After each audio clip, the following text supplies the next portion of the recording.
following the ban by US government and also India, ByteDance is now coming to Singapore and looking to hire over hundreds of people for the next 3 years.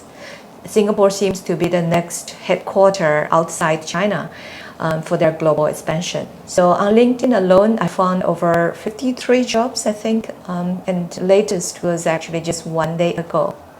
So okay, now let's discuss why you should join ByteDance and also why you should not. Let's start with why you should. Number one, you may not know ByteDance as a company, but surely you have heard of TikTok or you might have used them, which is a high chance. So ByteDance is the company behind TikTok and is currently the most valuable startup in the world today. It's backed by a few big names, including SoftBank and Sequoia. So based on the information from CB Insights, that was in April 2020, and they were valued at 140 billion. Of course, that was before the US ban, but even if considering that impact, it will still be definitely the number one, given that number two, Didi Chuxing, is still far away. Number two, they have a very strong competitive edge in terms of technical capabilities.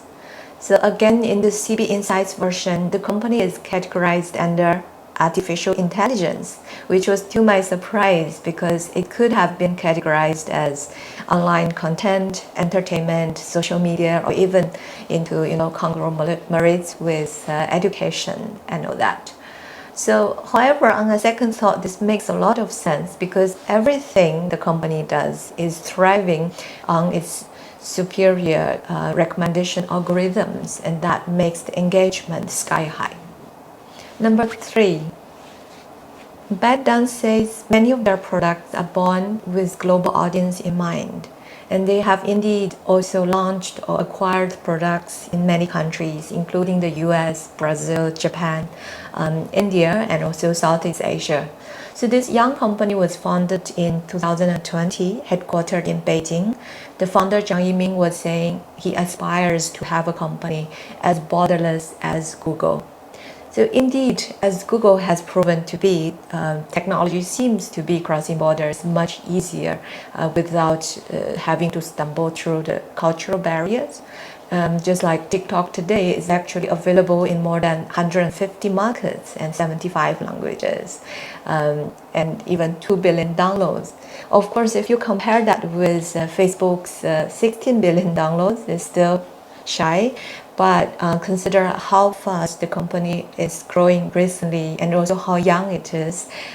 It's not surprising that many people say TikTok has the potential to rival Facebook in the future. Number four, so this is not what I say, but on Glassdoor, almost everybody is saying that the company has great culture, smart people, and a flat structure, very good space, scope for learning as well. So one thing I observe interestingly though is a lot of these people are actually from their Indian operations. I'm just wondering, I don't know how many of those operations are still in force today. Lastly, I think this is a very good timing to join.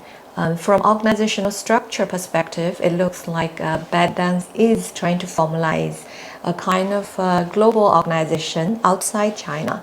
So which means they are also trying to build an international talent reserve.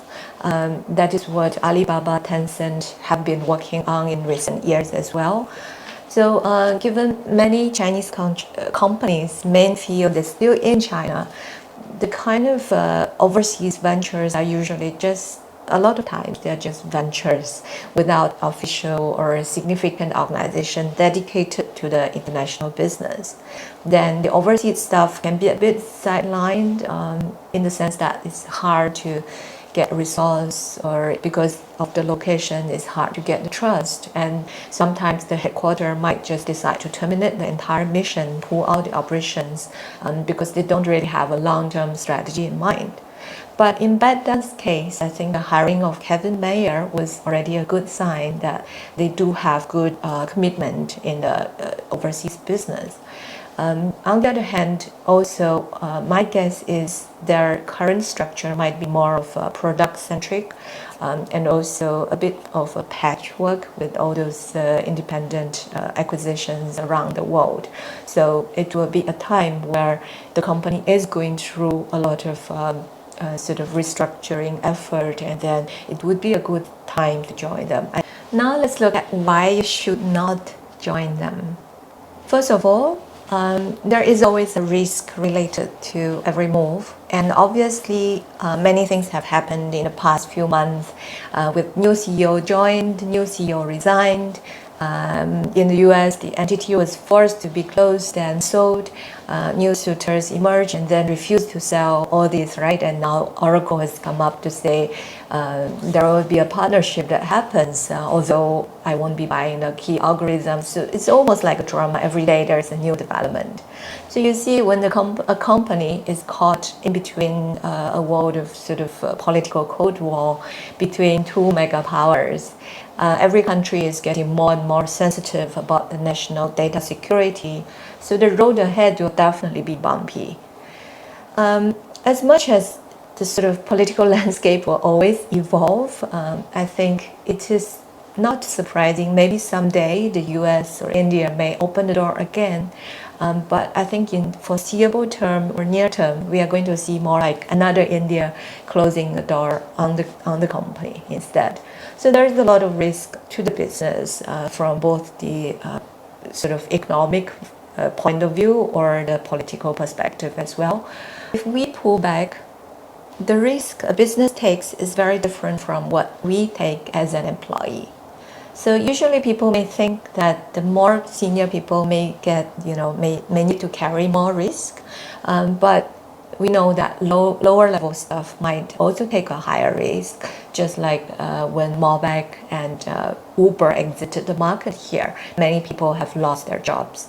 Well, in Kevin Mayer's case, the biggest impact might have been a dent on his image, but no actual damage given that he has very strong track record and still is very employable. This tells us actually risk is never the issue.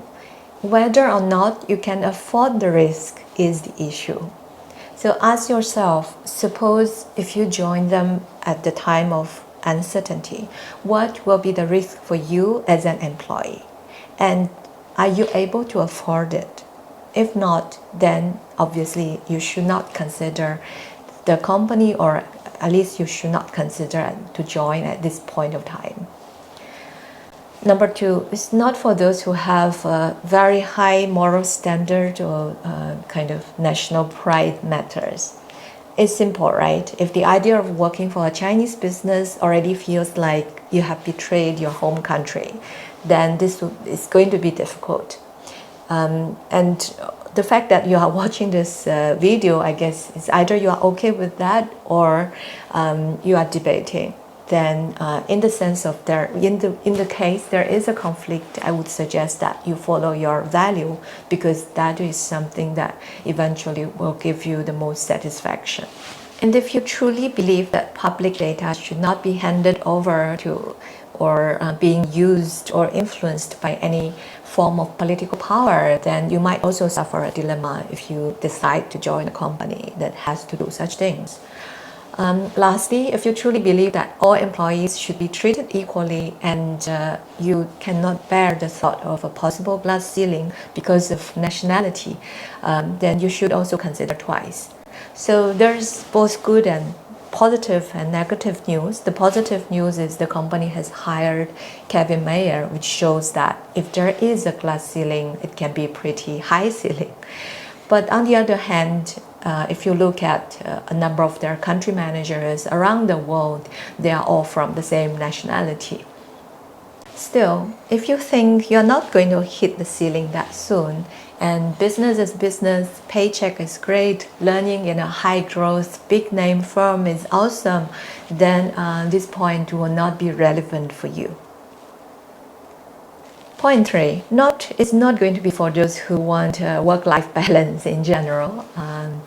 And long working hours, this is the message that almost everyone on Glassdoor has been saying. And I'm not surprised because, to be fair, this will not be the first, also not the last Chinese technology firm to be like this. The trend has only grown stronger and become kind of taken granted by the employers.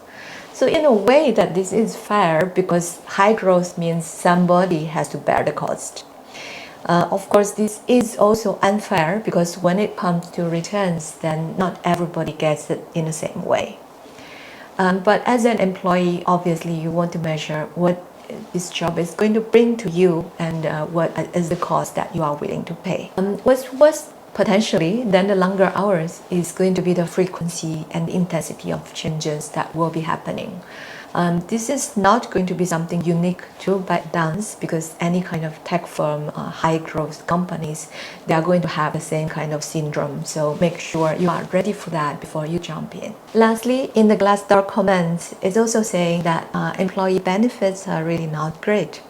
So for this, I'm actually more positive because companies do evolve with their human resource policies and it usually can get better once they get to benchmark with their global Fortune 500 kind of companies' practices. But it also depends on the company. For example, some companies, they decided to be frugal with everyone, including their own employees. Then we should not expect things will change. Okay, we have gone through the reasons why you should and why you should not join ByteDance. I hope you find an answer for yourself.